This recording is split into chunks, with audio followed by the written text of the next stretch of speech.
Assalamualaikum warahmatullahi wabarakatuh. Innal hamdalillah nahmaduhu wa nasta'inuhu wa nastahdihi wa nastaghfiruh wa na'udzu billahi min shururi anfusina wa min sayyiati a'malina. Man yahdihillahu fala mudilla lahu wa man yudlilhu fala hadiya lahu.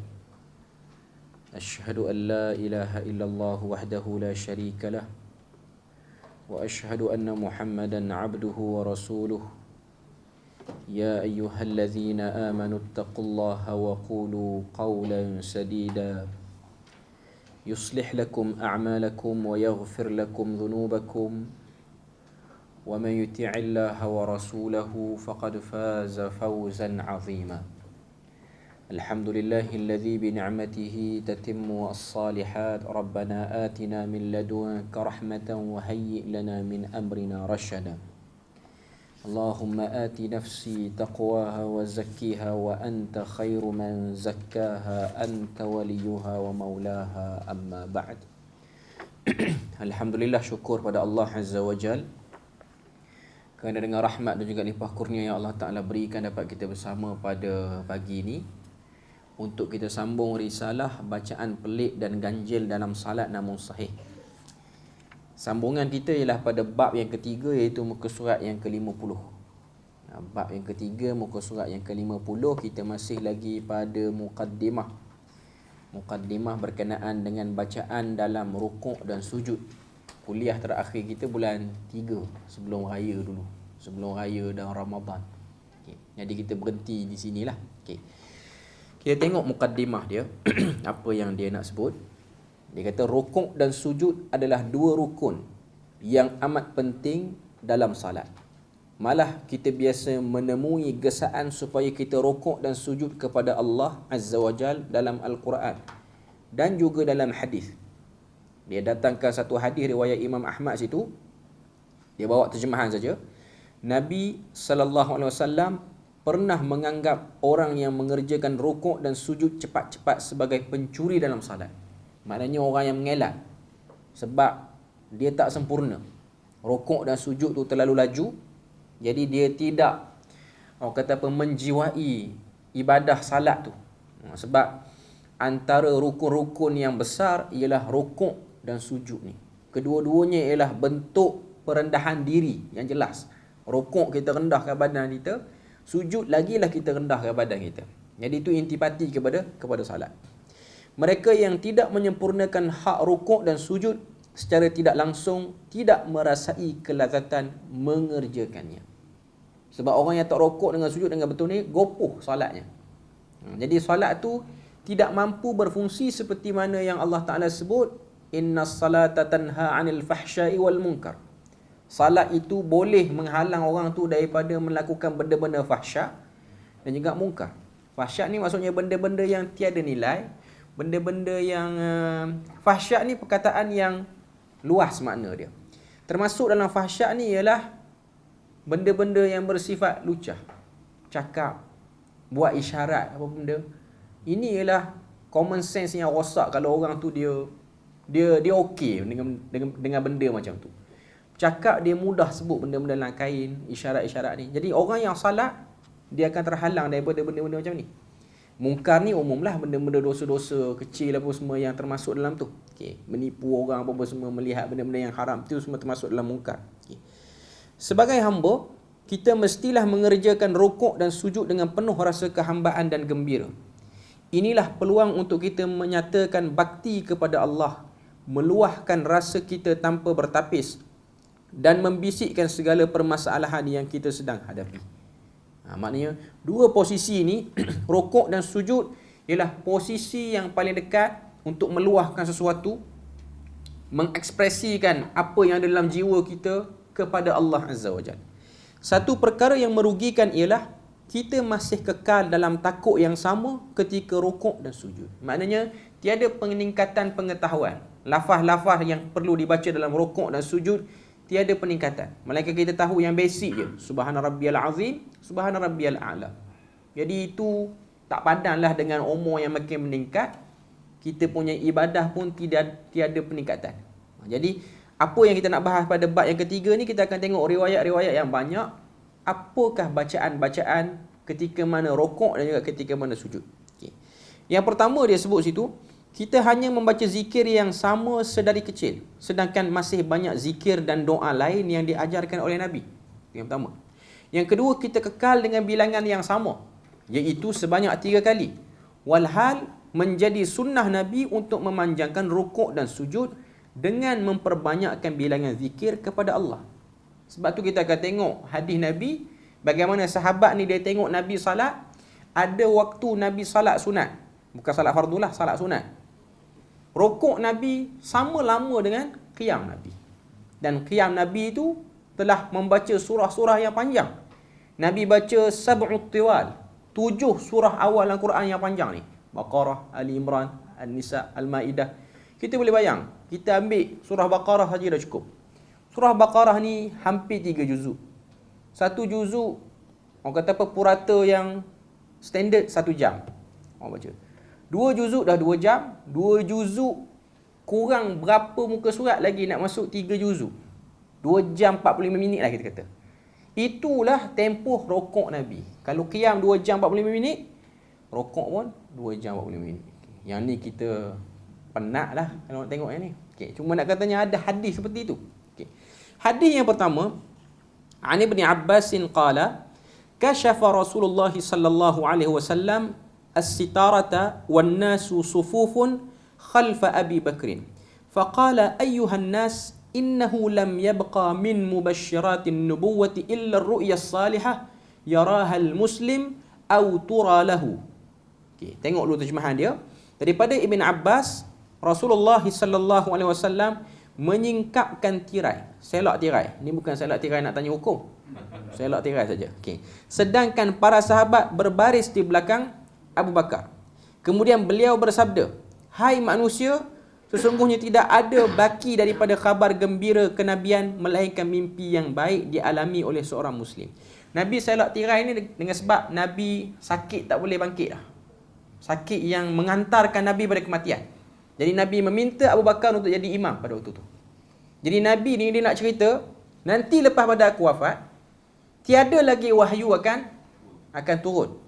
Jadi yang kekal kepada kamu ialah mimpi orang-orang saleh.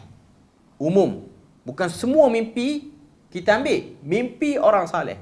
Yang jadi penatnya kita zaman sekarang ni, untuk menggolongkan orang tu sebagai orang saleh, kita tak tahu. Kita tak ada, orang kata apa, petanda yang jelas. Indikator yang jelas tak ada. Sebab tu sekarang, orang mudah ulamakan orang walaupun dia belum lagi cukup kapasiti ulama. Orang mudah ustazkan orang walaupun dia belum cukup kapasiti ustaz. Dan orang yang dapat gelaran ini, waktu dia digelar sebagai ustaz ke, digelar sebagai tuan guru ke, digelar sebagai ulama ke, dia pun tidak menafikan ataupun tidaklah orang kata apa, nak merendah diri, nak kata saya tak sampai lagi tahap tu. Dia pun macam seronok orang panggil macam tu. Jadi kadang-kadang inilah yang mengelabui, orang kata apa, menyamarkan orang. Sehingga dia rasa inilah kelompok-kelompok yang dimaksudkan dengan orang saleh tu. Okay. Cuma memang mimpi orang saleh ni ialah bahagian daripada wahyu yang berbaki. Cuma yang jadi isunya ialah nak kata orang tu saleh mudah-mudah, bukan senang. Ataupun bukan hanya berpada dengan tengok dia berpakaian, perwatakan dia orang yang macam orang nak pergi semayang, orang nak pergi salat, tidak cukup benda tu. Okay. Wa inni, sambungan hadis bawah tu, wa inni nuhitu an aqra al-Qur'ana raqi'an aw sajidan fa amma ar-ruku'u fa'azzimu fihi ar-rabb 'azza wa jalla wa amma as-sujudu fajtahidu fi ad-du'a faqaminun an yustajaba lakum. Terjemahan dia muka surat yang ke-52. Ketahuilah bahawasanya aku dilarang untuk membaca Al-Quran dalam rukuk dan sujud. Dalam rukuk dan sujud kita tak boleh baca Quran. Yang boleh baca ni ialah dalam qiyam sahaja. Maka dalam rukuk kata Nabi, agungkan Tuhanmu dalamnya. Dalam sujud pula, berdoalah bersungguh-sungguh, pasti doa akan dimakbulkan. Maknanya dalam rukuk dan sujud ni, kita kena mengagungkan Tuhan dengan bertasbih kepadanya, Manakala dalam sujud pula kita boleh menyucikan Tuhan dengan tasbih dan juga kita berdoa. Jadi hadis ni nak beritahu tentang apa yang besar dalam salat ni ialah rukuk dan sujud, dan apa yang nak kita buat dalam rukuk dan sujud. Ni hadis riwayat Muslim. Hadis yang kedua, Rabi'ah bin Ka'ab al-Aslami. Qala kuntu abitu ma'a Rasulillah sallallahu alaihi wasallam. Fa'ataituhu biwudu'ihi wa hajatihi. Faqala li sal. Faqultu as'aluka murafaqataka fil jannah.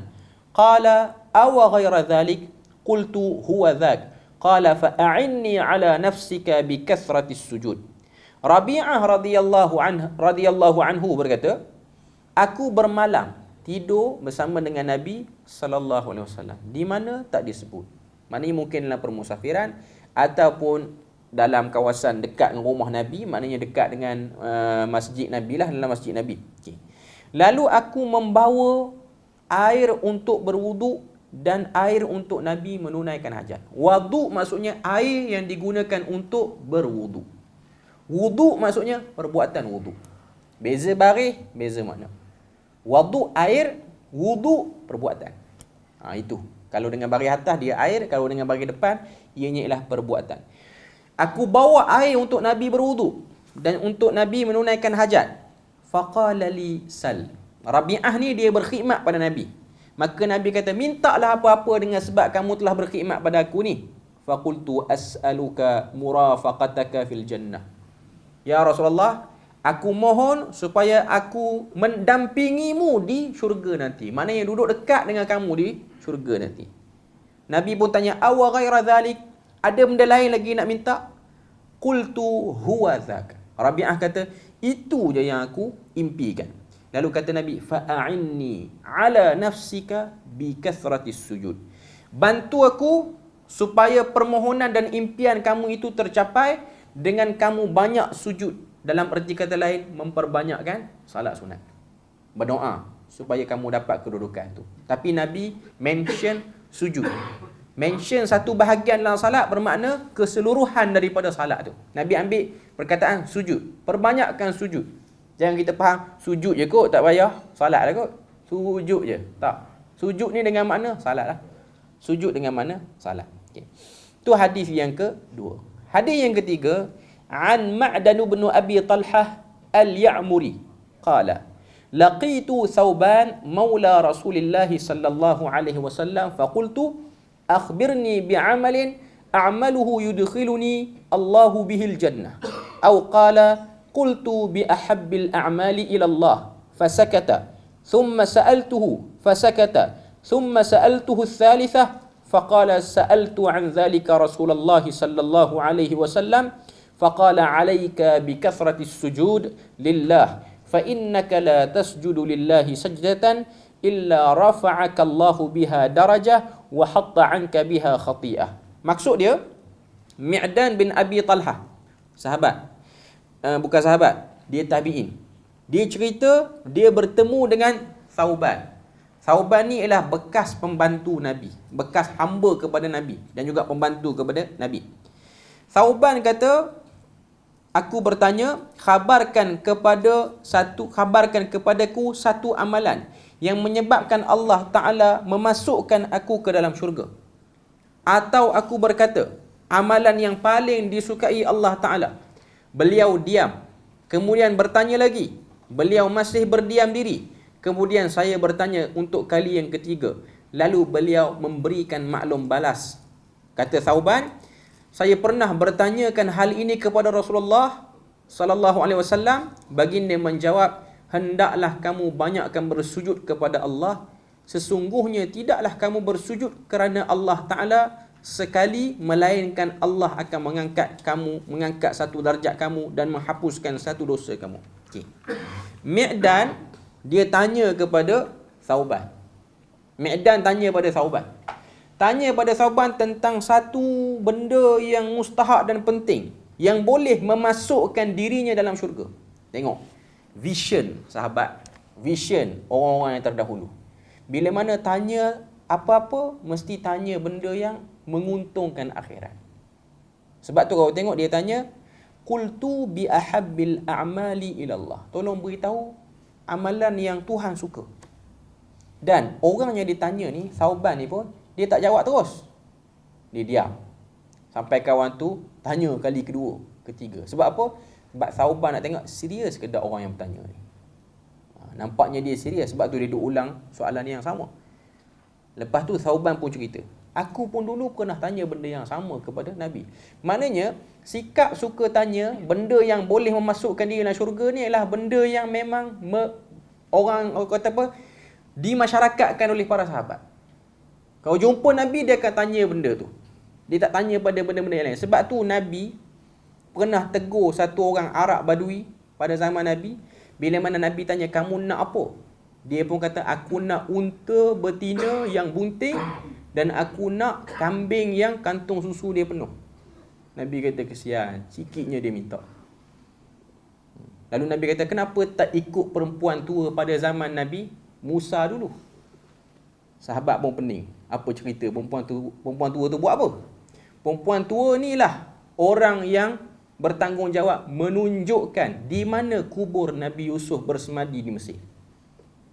Ketika mana turun arahan Tuhan, ni hadis riwayat Bukhari dan Muslim. Turun arahan Tuhan, suruh Bani Israel ikut Nabi Musa keluar daripada Mesir. Dah sampai arahan, kena keluar. Tak boleh duduk dah di Mesir ni sebab Firaun ni tak boleh pakai dah. Bani Israel dengan kedegilan dia orang kata, boleh keluar tapi ada satu masalah sikit. Apa masalah dia? Masalah dia, kami dulu pernah berjanji dengan Nabi Harun, Nabi Yusuf. Kami berjanji dengan Nabi Yusuf tak akan keluar daripada Mesir melainkan bawa keluar sekali jasad dia. Maknanya nak bawa sekali jasad Nabi ni pun keluar. Nabi Yusuf dah mati dah. Dah lama dah. Okay. Maka Nabi Musa pun tanya, kat mana kubur Nabi Yusuf? Tuan-tuan boleh bayang, cerita macam rapat dengan Nabi Yusuf, tapi tanya kubur, jawapan Bani Israel, tak tahu kubur kat mana. Tapi ingatlah janji tu, tapi kubur tak tahu kat mana.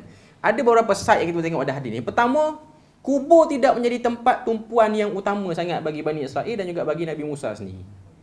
Maknanya diorang ni bukan jenis rasa nak tenang diri pergi ke kubur ataupun membesarkan kubur orang-orang yang hebat di kalangan diorang.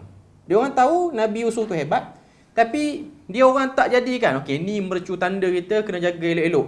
Yang ni kena buat pagar, kena minta duit derma pada orang, nak bagi simen elok, nak buat wakaf elok. Diorang tak buat benda tu. Jadi Nabi Yusuf, Nabi Musa tanya, mana kubur Nabi Yusuf? Okey, kita setuju, kita korek, kita bawa keluar sekali. Bani Israel kata tak ada orang yang tahu melainkan seorang je. Satu orang perempuan tua daripada kalangan kita. Nabi Musa pun kata kepada Bani Israel, tunjukkan aku mana perempuan tua tu.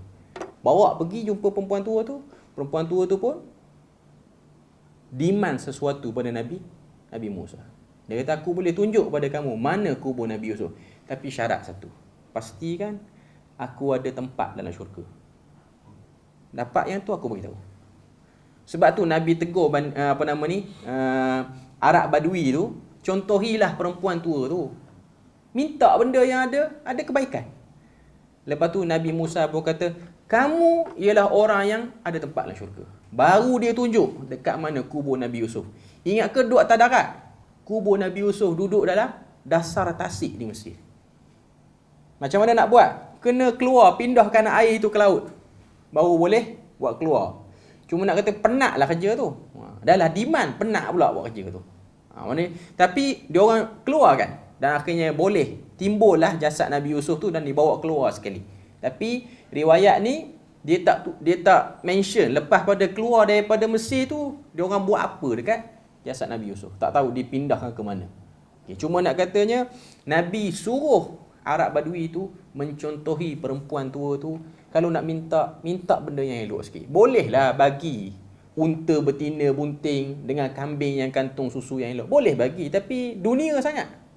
Minta benda yang lebih baik. Sebab tu sahabat-sahabat mereka akan tanya dan minta benda-benda yang mengarahkan kebaikan akhirat. Macam tadi Rabi'ah minta dekat Nabi, bila mana dia khidmat dekat Nabi, dia minta supaya dia dapat tempat dalam syurga. Bukan tempat biasa, sebelah dengan Nabi lagi. Nabi bagi. Yang ni pun Thauban ni pun bila mana Ma'dan mai tanya, dia tanya soalan-soalan yang berkaitan dengan memasukkan dirinya ke dalam syurga. Maka Thauban kata, Nabi pernah sebut pada aku, perbanyakkanlah sujud kerana tidak ada orang yang bersujud melainkan sekali dia sujud, Allah Ta'ala angkat dia dengan satu darjat dan Allah Ta'ala hapuskan pada dia dosa. Nak cerita pada kita apa? Nak cerita pada kita salat sunat banyak membantu orang tersebut, pelakunya. Maknanya orang yang buat salat sunat ni, dia akan dapat kelebihan. Di isu yang sama, bila mana Nabi mendengar derapan tapak kaki Bilal bin Rabah dalam syurga. Bila mana Nabi tanya dan Nabi beritahu kepada Bilal, akhbirni bi arja amalin amaltahu fil Islam. Beritahu pada aku, amalan apa yang kamu buat dalam Islam selepas daripada kamu masuk Islam ni, kamu buat apa sehingga aku mendengar derapan tapak kaki kamu dalam syurga. Dia duk ada di muka bumi lagi, tapi derapan tapak kaki dia tu sudah didengari di syurga. Bilal kata, tidak ada apa-apa amalan yang special, yang payah, yang penat, melainkan aku setiap kali aku berwuduk, aku akan salat dengan salat-salat sunat yang boleh dilakukan. Cuma orang dia keliru sikit sini, dia kata inilah dalil salat sunat wuduk. Tak pun. Sebenarnya ialah salat sunat umum. Sebab nak salat sunat ni memang kita kena ada wuduk kan. Cuma salat yang khilaf kena ada wuduk tak ada wuduk ni ialah salat jenazah saja. Salat jenazah masih lagi khilaf. Cuma pandangan-pandangan ni ditarjihkan oleh kelompok-kelompok yang dekat dengan Syiah lah. Saya tak kata yang salat jenazah tak ada wuduk ni mesti Syiah. Ada pandangan ni, si Ahli Sunnah pun ada yang terima. Tapi dia syaz di kalangan Ahli Sunnah wal Jamaah. Dia tak terlalu digunakan. Tapi ada lah. Ada. Malaysia ni orang tak buat. Tak ramai lah. Kalau dia tak ambil pun kita tahu pun. Cuma nak katanya, biasanya orang nak salat jenazah kita nampak lah dia ambil wuduk. Cuma di kalangan Sunnah tu ada. Di kalangan negara Arab benda ni masyhur. Sebab saya ingat waktu belajar dulu bila mana kematian beberapa orang syuhada di Gaza ni, kita di universiti ni buat salat ghaib secara besar-besaran di dataran universiti. Arab yang duk tengah isap-isap rokok pun semua, yang tengah duk minum kopi pun semua tu, dengar-dengar tu, terus buang rokok pun semua, ambil salat tu. Wuduk tak ada geng-geng tu. Orang tu tak wuduk kan. Terus buat saf, terus salat. Bila mana benda tu kecoh, ada orang tanya pensyarah di fakulti syariah ni, macam mana orang-orang yang salat ghaib tu dalam keadaan tak berwuduk, rupanya dia ada pandangan terpencil. Tapi dia tak kuat lah, tidak didasari dengan dalil yang kuat. Tapi ada athar menunjukkan sebahagian tabi'in, bila mana dia salat jenazah, dia orang tak berwuduk. Dia orang jas salat. Dan dia orang tak berhadap salah, dia orang cuma berhadap kecil saja. Ada pandangan seperti itu. Macam kita pergi buat umrah, kita tengok bila mana habis salat je, orang pun salat jenazah. Kan kebanyakannya di Masjidil Haram dan Masjid Nabawi ni. Tuan-tuan tengok, saya duduk tengok waktu Masjidil Haram ni dibuat pembesaran ni, kan orang-orang kerja kontrak ramai. Okey. Tanya salat fardu, dia tak salat pun. Dia duduk pakai topi kontraktor dia apa semua tu lah, dengan bunyi bising apa semua. Tanya salat jenazah, dandan salat dengan kasut-kasut kotornya tu. Tak ambil wuduk pun. Maknanya dia pegang pada pandangan itu. Dia terus buat asal. Sebab salat jenazah dia tak perlu sujud lah atas tempat-tempat debu tu. Dia hanya hai'ah dia tu berdiri je. Dia punya perilaku tu berdiri. Jadi pandangan ni dia masyhur di tempat orang. Tempat kita kurang masyhur. Maknanya kalau kita dengar orang salat jenazah tak berwuduk, jangan terkejut kata dia ni Syiah ke. Tak, dia tak Syiah pun. Cuma itu pandangan yang terpencil. Keterangan ada 9 poin yang diletak sini. Makruh dan dilarang membaca Al-Quran dalam rukuk dan sujud. Ma'ruf lah sebab tadi kita dah lalu hadis tu.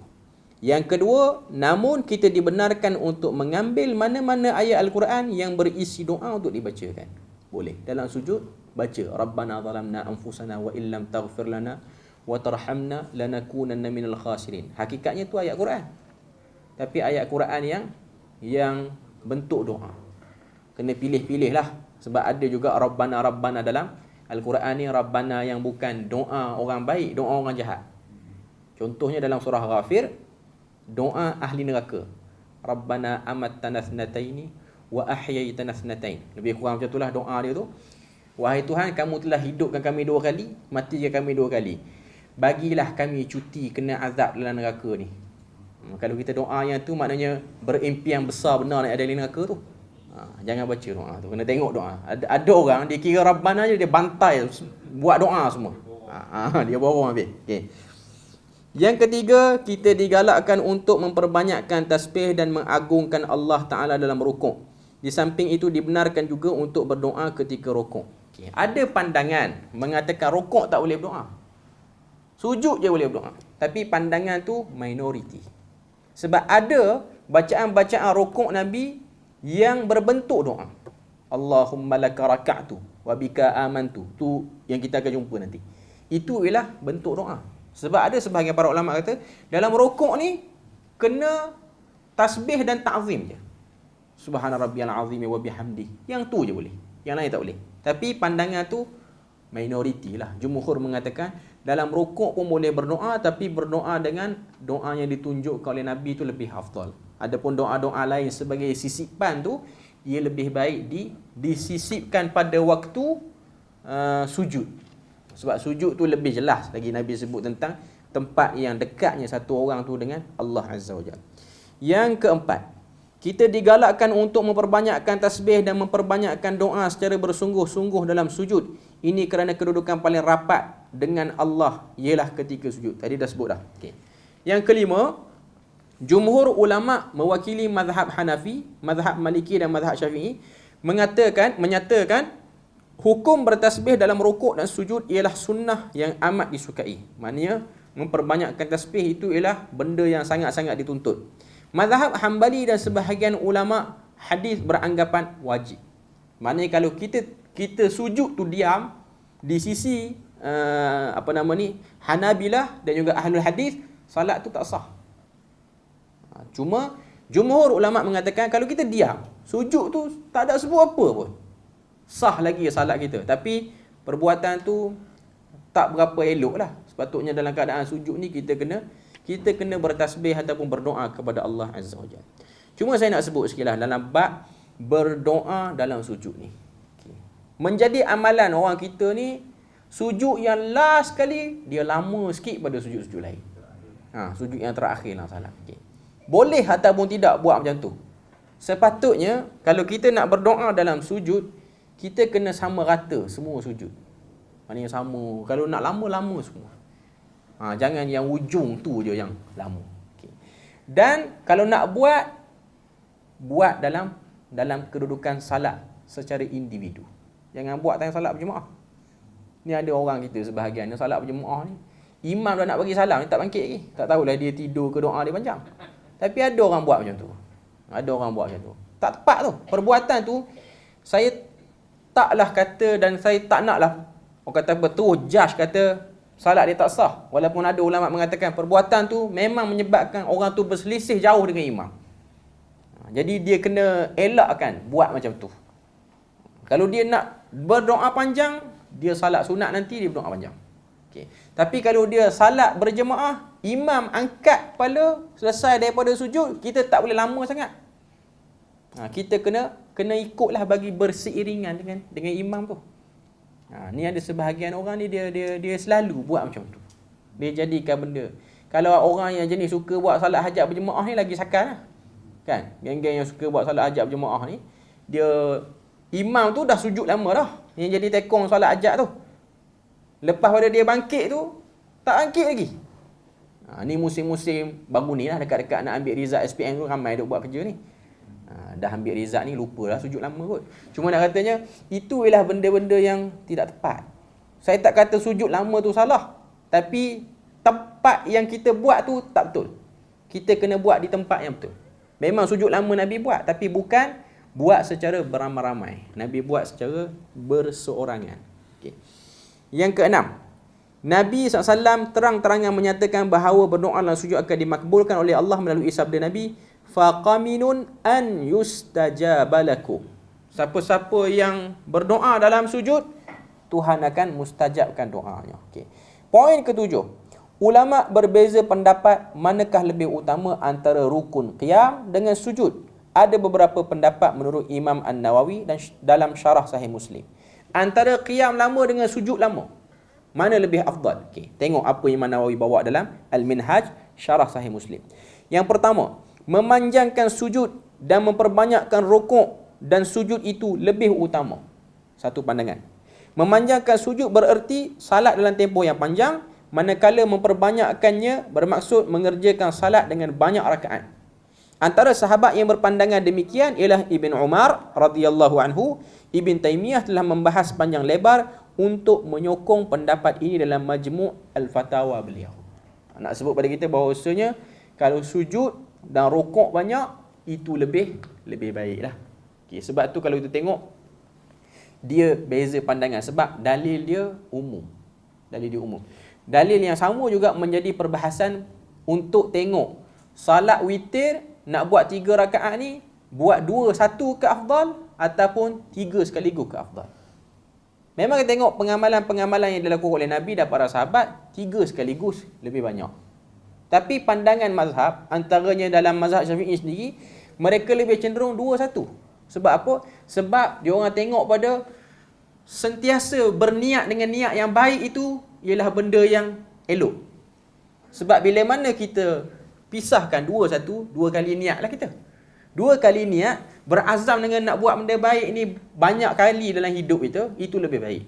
Itu pandangan dia orang. Tapi pandangan tu pun bukan base pada hadis lah.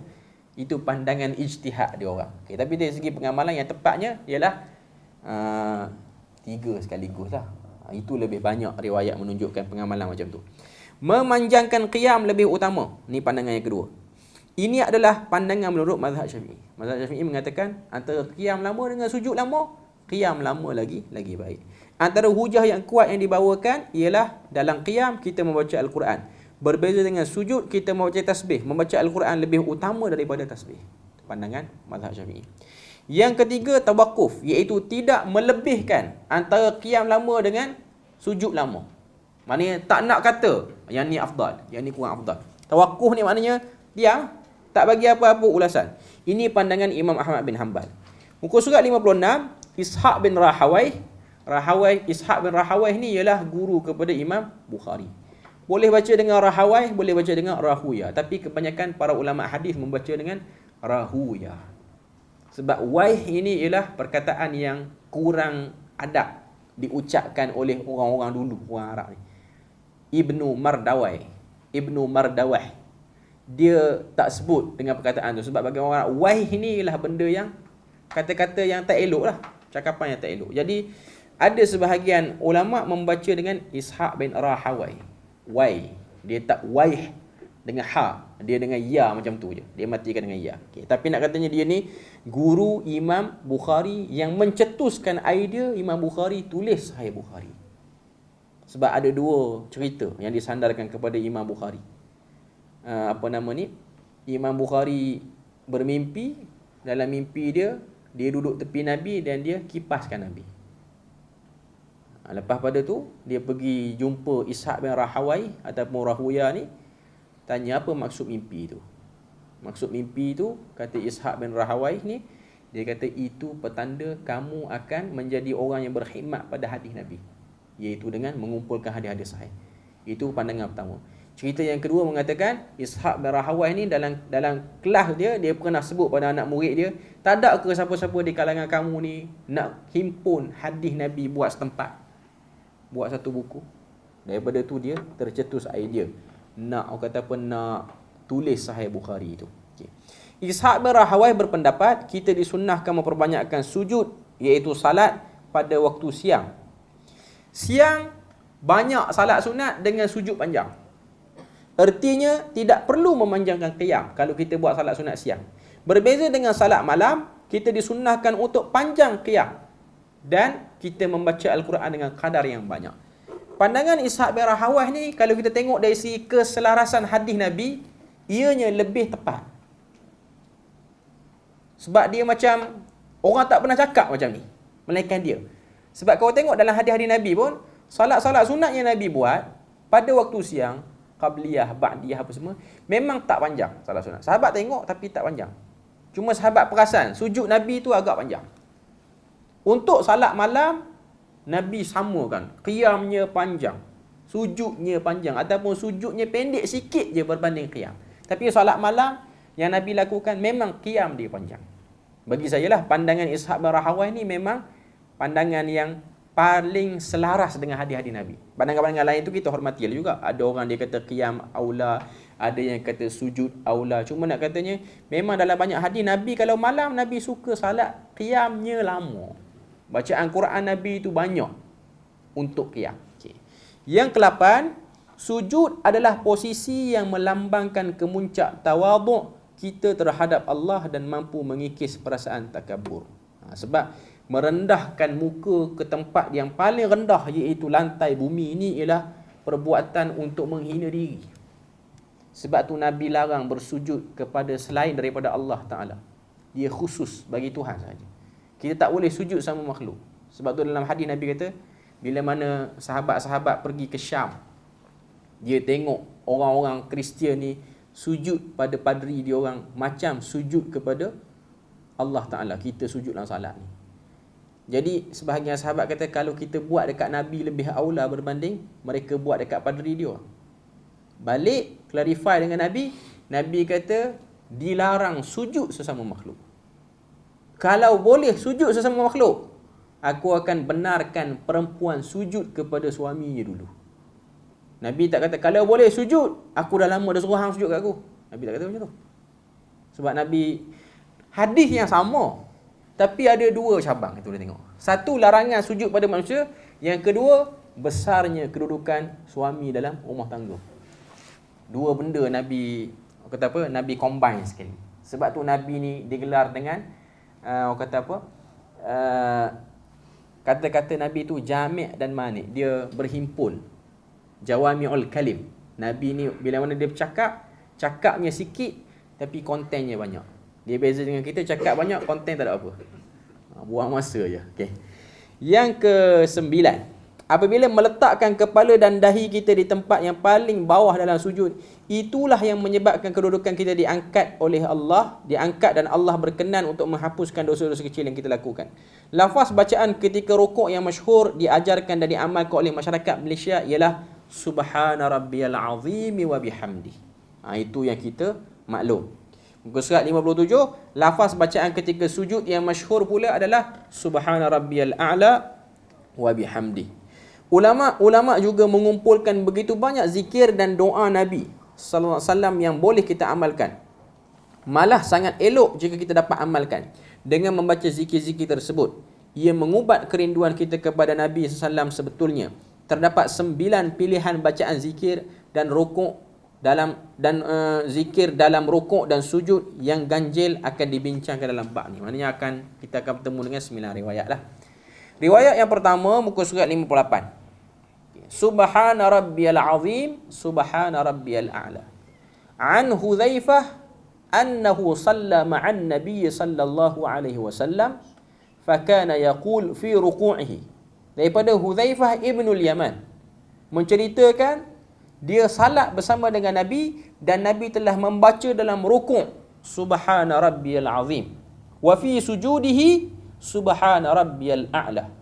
Hadis ni riwayat Tirmizi. Muka surat 59, anna nabiyya sallallahu alaihi wasallam qala idza raka'a ahadukum faqala fi ruku'ihi Subhana rabbiyal azim 3 marrat faqad tamma ruku'uhu wa dhalika adnahu wa idza sajada faqala fi sujudihi subhana rabbiyal a'la 3 marrat faqad tamma sujuduhu wa dhalika adnahu. Apabila Nabi SAW berkata, apabila seorang kamu rukuk, maka bacalah Maha Suci Tuhan yang Maha Agung sebanyak 3 kali, iaitu subhana rabbiyal azim. Baca yang tu 3 kali. Dan apabila kamu sujud, subhana rabbiyal a'la, Maha Suci Tuhan yang Maha Tinggi sebanyak 3 kali. Dia telah menyempurnakan sujudnya dan itulah sekurang-kurangnya. Salat yang Huzaifah salat bersama dengan Nabi ni ialah salat fardu secara berjemaah. Nak tunjuk pada kita, Nabi kalau salat berjemaah, Nabi tak baca bacaan yang panjang. Sebab Nabi ni ialah satu orang yang sangat realistik dan satu orang yang sangat meraihkan orang sekeliling. Sebab tu ada hadis Nabi sebut, kalau satu orang tu dia rasa nak buang air besar ke, rasa nak buang air kecil ke, dia selesaikan yang tu dulu. Dia jangan salat lagi. Jangan salat ma bainal haqini wal haqib, Haqin ni maksudnya tahan kencing. Haqin ni maksudnya nak buang air besar.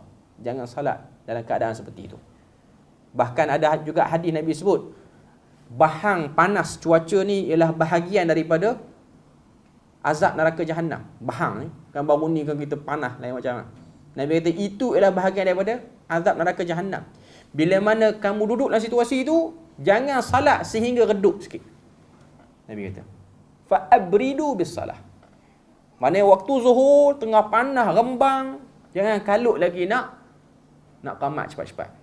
Bagi timing sikit kat orang. Asar pun sama, dilewatkan sikit. Tapi dengan orang banyak kerja ni payah nak buat benda macam tu. Nanti orang akan komplain, ni nak dekat pukul 2 ni, orang nak masuk office ni apa hal ni? Tak salat-salat lagi. Orang akan komplain lain macam lah. Okay. Cuma nak katanya, Nabi sebut macam tu. Cuma ada satu orang ulama, saya tak ingat nama, Abdul Karim Al-Khudair. Ni masih lagi hidup ke? Kalau saya tak silap, di Saudi sekarang. Dia kata maksud Nabi, abridu bis salah tu maksudnya ialah bukan salat cepat. Orang yang menjaga masjid, orang yang sedia tempat masjid ni, kena fikir apa benda yang orang datang masjid, orang jadi selesa. Sebab tu Arab Saudi ni dia buat kipas keluar air dekat luar tu. Itu semua masuk dalam hadis tu. Tapi kalau tengok, alhamdulillah kita masjid di Malaysia ni overallnya semua selesa lah. Masjid kampung pun masuk pun tenang. Sebab orang tak ramai berpusu-pusu di masjid ni. Jarang ya tengok. Jarang. Kalau di Perlis ni dia ramai bila mana Maik nak bagi bantuan zakat, ramai betul. Penuh orang datang. Dia orang tahu satu sampul tu RM400 kat dalam.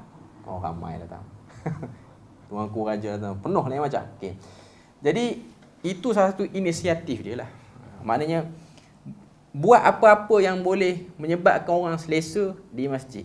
Orang rasa redup di masjid tu.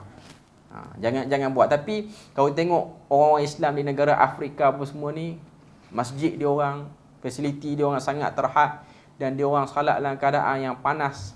Tak payah pergi Afrika yang jauh, di Sudan apa semua ni pun dalam keadaan negara dia orang yang bergolak apa semua ni, dengan elektrik yang tak berapa stabil ni, kita boleh tengok. Sebab ada orang Malaysia belajar sana dalam keadaan yang panas apa semua ni. Ini semua ialah cabaran dan ujian. Cuma nak katanya, Nabi ni kalau panas sangat cuaca, Nabi tak suruh kita salat cepat-cepat. Sebab apa? Salat dalam keadaan cuaca yang terlampau panas mengurangkan kekhusyukan dan fokus kita. Pasti benda tu. Benda tu pasti. Cuma kita di Malaysia ni, masjid kita okey lah. Kalau kita pergi negara Arab pun macam tu lah. Saya pernah pergi ke Qatar ni pada musim, macam sekarang lah musim panas ni. Di Qatar ni kita tahu kondusif semua. Semua kondusif. Pertama sekali saya sampai di Doha tu, kita pergi salat di masjid negara dia. Masjid negara dia nama Masjid Muhammad bin Abdul Wahab. Sebab memang keturunan Amir Qatar ni, dia orang dakwa dia orang Bani Tamim, dan dia orang memang letak Muhammad bin Abdul Wahab tu sebagai dia punya salah satu silsilah dia orang lah. Jadi masjid negara dia orang tu memang nama Masjid Muhammad bin Abdul Wahab. Merujuk pada Muhammad bin Abdul Wahab yang dituduh Wahabi tu lah. Okey. Jadi masjid dia memang elok, semua elok. Cuma benda yang kata apa, saya tak pernah tengok lah. Semua kereta parking, kereta-kereta yang mahal, sebab dia orang kebanyakannya negara yang ramai orang kaya. Dia orang tak matikan enjin. Dia orang tak mati enjin. Dia orang tinggal dengan kunci-kunci dalam tu. Sebab nanti kalau mati enjin, kereta panas, nak start balik panas balik kereta. Dia biar macam tu. Solat dengan tenang, tak ada rasa bimbang orang nak curi kereta, tak ada. Yang tu Qatar je ada. Mencuri pun boleh beli baru pula, duit banyak. Okay, cuma nak kata biasanya yang mencuri tu bukan orang Qatar lah. Cuma nak kata yang ni tak boleh buat Malaysia. Yang ni dalam tak ada kunci pun hilang. Okay, maknanya dahsyat lah, maknanya dia punya, bila mana dah cukup keperluan, selamat dia tu lain macam lah sikit. Memang Qatar ni termasuk dalam negara-negara yang tinggi lah security dia tu selamat. Cuma nak katanya tempat salat dia tu kondusif. Kita kena belajar pengurusan masjid di negara-negara Arab Teluk ni. Untuk masjid yang banyak duit lah. Masjid yang tak ada duit, dia buat takat yang dia boleh buat lah untuk orang yang pegang masjid. Sebab saya tengok negara Arab ni antara model yang kita boleh belajar. Apa yang dia buat? Pertama, dia ada kerusi-kerusi yang sesuai dan mesra untuk orang yang berusia sikit. Tuan-tuan salat apa semua, tuan-tuan akan perasan. Dia ada kursi-kursi yang orang boleh menyandar, apa semua. Elok. Bukan kursi ni pun ada juga. Tapi dia lagi elok lah. Lepas tu ada tisu yang elok. Kondusif. Orang rasa macam, orang kata apa, complete semua. Lepas tu dia punya, infotainment dia pun bagus. Maknanya dia elok pengurusan dia tu.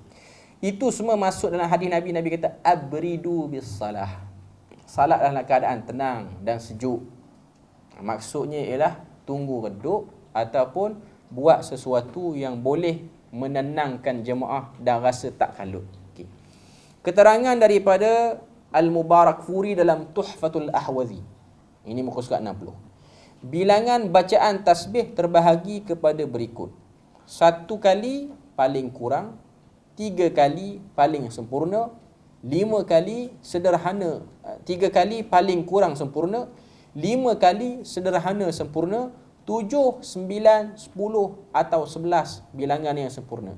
Jika dibaca lebih, ia menambah kesempurnaan. Maknanya tak terhad kepada sekali ataupun 3 kali. Kebanyakan orang kita 3 kali. Cuma nak katanya lebih lagi pun boleh, mengikut kepada yang kita sempat dengan imam lah. Lagi imam tak bangkit, teruskan bertasbih. Kalau dia bangkit sebelum kita selesai 3 kali, nak buat macam mana? Dah dia laju. Kita terpaksa dan kita terikat dengan mengikut imam tu. Cuma bagi orang jadi imam, dia kena faham lah, dia kena sederhana lah bab ni. Sebab tu ada buku yang bagus ditulis oleh Prof Basri ni, Fiqh Imam dan Makmum. Cuma buku-buku Prof Basri ni dia banyak, tapi orang nak baca tak sempat. Dia banyak sangat. Dia kena ustaz-ustaz lah yang kena popularkan buku-buku dia ni, jadikan bahan kuliah ke bahan daurah ke apa. Tapi itu buku bahasa Melayu yang bagi saya hampir lengkap lah untuk membahaskan tentang beberapa isu yang makmum kena faham dan imam juga kena faham. Contoh sekarang imam subuh awal nak baca panjang tak apa. Kalau subuh lewat nak baca panjang, kena ingat orang yang bekerja, orang yang nak hantar anak sekolah apa semua. Ini juga bab daripada kita memudahkan urusan orang.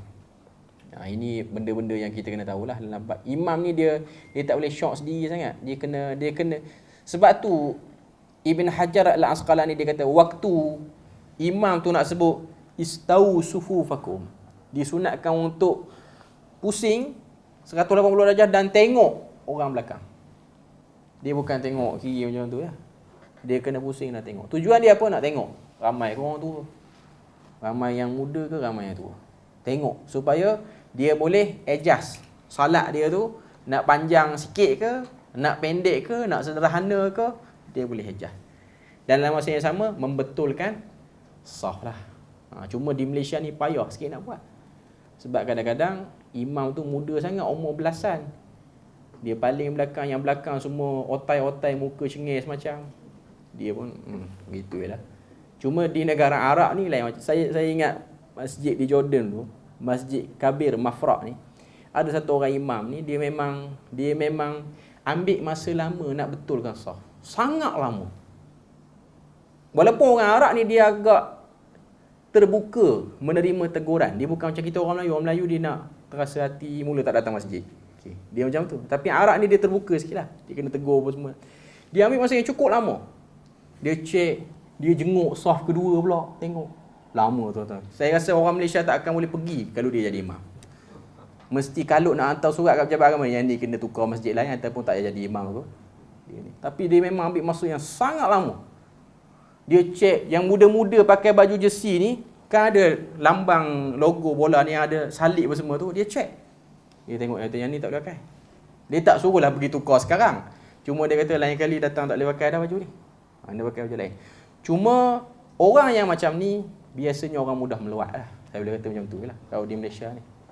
Sekali dua okey lagi. Sampai 5 kali dia, 5 waktu dia seorang jadi imam, kosong banyaklah masjid. Tapi alhamdulillah masjid tu ramai orang salat. Sebab orang Arab ni dia ada sifat, kalau kita tegur, dia tak cepat berubah muka. Itu satu side positif orang Arab lah. Contoh kita tegur dia isap rokok apa semua kan, dia berhenti. Dia tak berhenti isap rokok, dia berhenti dah isap rokok tu. Dia merokok sampai ke mati pun dia merokok. Cuma nak katanya dia tak apa benda sibuk sangat, dia tak buat macam tu. Dia bukan macam kita kan. bila mana isu orang hisap rokok kat kedai-kedai makan ni, kan ada orang viral dulu di FB apa semua kan. Ada seorang doktor viral, geng-geng masjid sudah daripada program masjid ni pergi minum air kat kedai, pergi makan apa semua, hisap rokok ramai-ramai meja sebelah ada anak kecil apa semua. Dah ditegur pun buat bebal lagu tu lagi.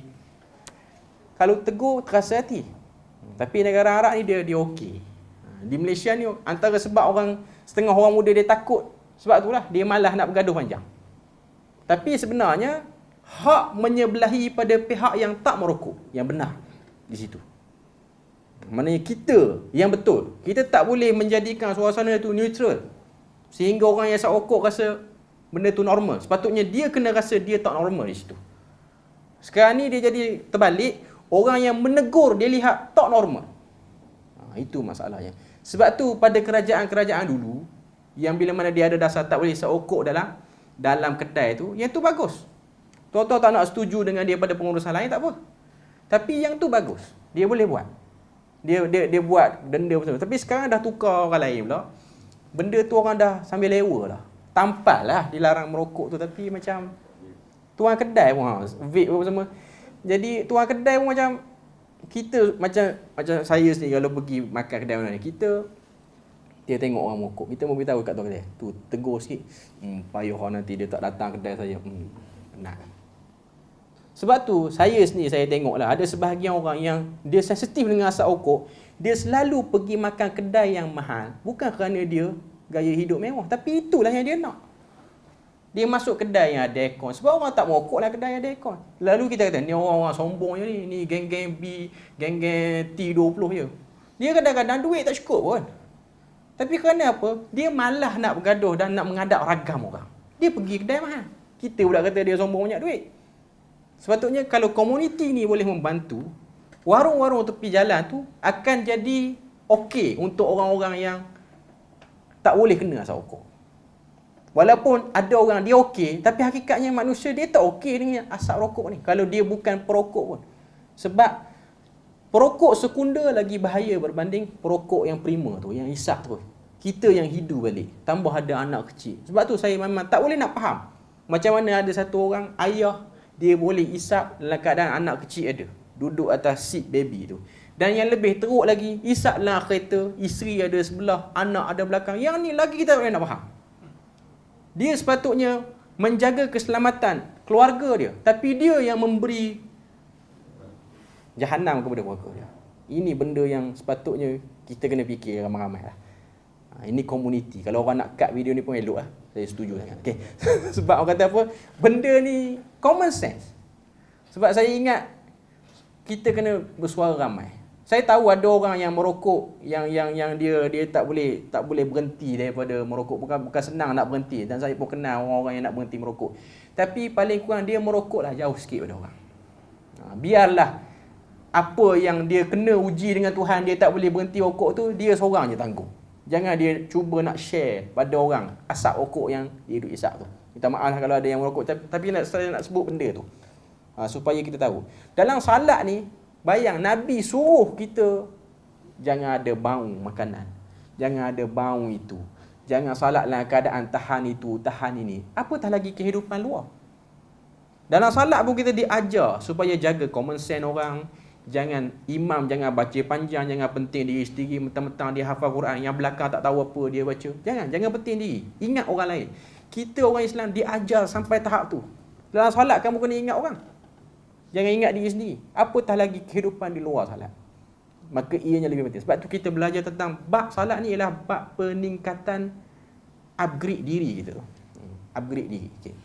Bacaan yang kedua, poin yang kedua, bacaan tasbih rukuk sebenarnya bertujuan mempraktikkan perintah dalam surah Al-Waqi'ah ayat 74 dan 96 yang berbunyi fasabbih bismi rabbikal azim, fasabbih bismi rabbikal azim. Dua kali dalam surah Al-Waqi'ah, bertasbihlah kamu dengan nama Tuhanmu yang maha agung. Tasbih ni penting tu kan. Sebab tu Nabi Yunus waktu dia duduk dalam perut ikan, dia kena sebut la ilaha illa anta subhanaka inni kuntu minadh zalimin. Bahkan Nabi pun sebut dua kalimah ringan di lidah, berat di mizan. Subhanallahi wa bihamdihi, subhanallahi wa bihamdihi, subhanallahil azim. Dua tu kan. Okey. Itu nak tunjuk kepada kita, semua ada subhanallah tu. Tuan-tuan boleh bayang. Hari Jumaat, hari raya, salat 2 hari raya. Hari Jumaat, salat hari Jumaat. Nabi kalau imam, Nabi tak tinggal bacaan Sabbihisma rabbikal a'la. Nabi nak sebut surah tu, nak kongsi surah tu untuk diteliti dan ditadabburi oleh semua orang yang salat. Dalam surah Al-A'la ni, Sabbihisma rabbikal a'la. Bertasbihlah dengan nama Tuhanmu yang maha agung. Lepas kita salat, zikir lepas salat ni pun ada. Subhanallah, subhanallah, subhanallah. Kenapa benda tu dekat dengan kehidupan kita? Macam benda-benda yang kita buat hari-hari ni, nak kena ada semua benda tu. Naik kenderaan. Subhanallazi sakhkhara lana hadza wa ma. Subhana tu penting. Sebab kalimah tasbih ni dia besar. Sebab tu ada perbahasan di kalangan para ulama antara tasbih, tahmid, tahlil, takbir. Yang mana lebih besar? Ada sebahagian ulama kata tasbih yang paling utama. Sebab banyak tempat kita kena tasbih. Sebab apa? Saya dah sebut sini pun mungkin. Tasbih ni maksudnya kita sedang renew balik pengharapan kita pada Tuhan. Memperbaharui balik harapan. Baiki balik. Mungkin kita sibuk bekerja, kita makin tumpul berharap pada Tuhan. Sebab tu dalam salat ada subhana rabbiyal a'la, ada subhana rabbiyal azim. Lepas salat kena sebut pula subhanallah 33 kali. Start kereta, start motor, kena sebut lagi subhanallazi sakhkhara lana hadza wa ma kunna lahu muqrinin. Saja-saja tak ada kerja nak sebut apa? Boleh sebut subhanallahi wa bihamdihi subhanallahil azim. Besar tu, kalimah tu besar. Cuma bila selalu sebut, kadang-kadang kita nampak lekeh benda tu. Dia macam Rabbana atina fid dunya hasanah. Doa tu kata Anas bin Malik, Nabi selalu sebut. Cuma kita selalu duk dengar orang berdoa, kita hanya nampak doa tu tanda nak amin lah tu. Kan orang kita kan, ada majlis besar-besar apa semua, jemput pembaca doa. Kita pun angkat tangan lebih kurang. Sampai dekat Rabbana mata dah segar dah. Okey, dah habis okey. So kita nampak doa tu ialah doa penutup. Hakikatnya ianya ialah doa yang Nabi tak pernah tinggalkan. Benda-benda ni, sebab tu nak masuk syurga ni dia bukan pada benda-benda yang besar. Ada orang dia fikir, lambat lagi saya nak ada duit 1 juta dalam bank. Ada 1 juta dalam bank baru boleh bagi 500,000 untuk derma. Yang tu lambat memang tak akan mampu pun. Boleh kata mungkin umur kita lebih daripada separuh kita tak boleh buat yang tu. Yang kita boleh amati sekarang ialah tasbih yang diucapkan ni. Sebab tu dalam Quran sebut semua yang ada di langit dan di bumi bertasbih, tapi kamu tak faham tasbih dia orang. Sebab apa dia tak sebut bertahmid, bertakbir, bertahlil? Tak sebut. Sebut bertasbih. Walakin la tafqahuna tasbihahum. Tapi kamu tak faham. Maknanya kita, makhluk yang besar, semut yang kecil pun bertasbih. Semut yang duduk di sarang dia, kita pun tak tahu sarang dia di mana, itu bertasbih. Pokok-pokok, rumput apa semua tasbih. Dimensionkan tasbih tu. Sebab tasbih ni ialah renew pengharapan. Sepatutnya waktu kita sebut tasbih tu, kita dah lega banyak dengan semua masalah orang, dengan semua ragam orang. Sebab tu Nabi bila mana dia kena hentam teruk, Tuhan suruh dia wasabbih bil ashiyyi wal ibkar. Bertasbihlah kamu pada waktu pagi dan petang untuk menyeimbangkan emosi kamu yang kadang-kadang rasa down dengan sebab menghadap orang yang berbagai-bagai ni. Baru kita nampak besarnya kalimah tasbih tu. Sebab tu kena sebut banyak kali. Dalam rukuk pun tak boleh berpada dengan 3. Bagi lebih lagi. Dan menjiwai perkataan itu. Supaya kita nampak tasbih itu ialah besar. Saya mungkin pernah mention sini. Tasbih ni mari pada perkataan sabaha. Sabaha ni maksudnya berenang. Kita makhluk darat, bukan jenis duduk dalam air. Kalau kita duduk dalam air pun, kita pandai berenang pun, paru-paru kita besar pun, orang lain boleh duduk dalam air 2 minit, kita boleh duduk 15 minit, besarnya paru-paru kita ni. Tapi tetap kita tidak berhasrat untuk duduk kekal dalam air sampai bila-bila. Kita nak naik ke darat je. Maksudnya, waktu kita bertasbih, kita berhasrat untuk sampai ke akhirat dengan jayanya. Kita tidak berhasrat, tak apalah, saya rasa saya tak nak akhirat aku, biar duduk sini lah. Tak ada. Waktu kita sebut tasbih tu, kita sedang berharap supaya Tuhan menghabiskan kita dengan penghabisan yang baik. Jadi, sebut tasbih tu, kita kena rasa keagungan tasbih tu. Okay. Manakala bacaan tasbih sujud bertujuan mempraktikkan perintah dalam surah Al-A'la ayat 1 yang berbunyi Sabbihisma rabbikal a'la. Yang ni kita dah tengok dah tadi.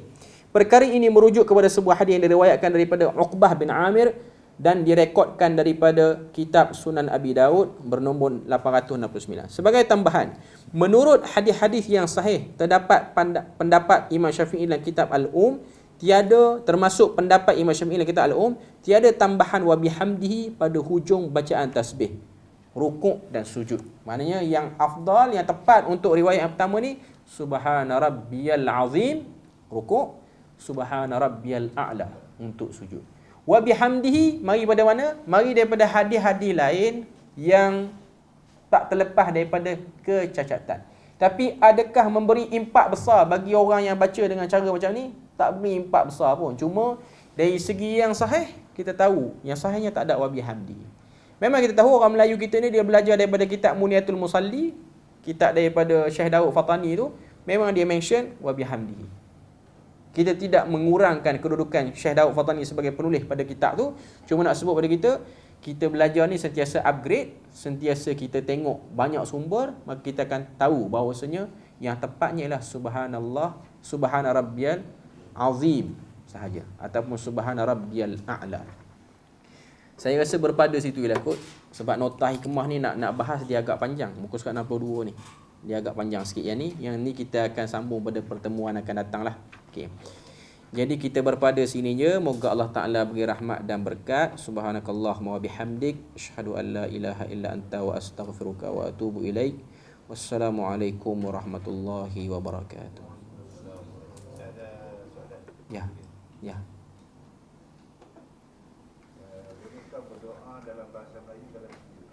Okey.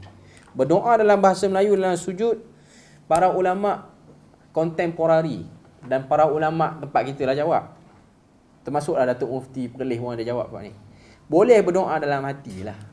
Tidak dilafazkan dengan jelas. Tak lafaz. Yang afdal berdoa memang dalam bahasa Arab. Tapi nak tunggu pandai bahasa Arab tak berdoa lah kita.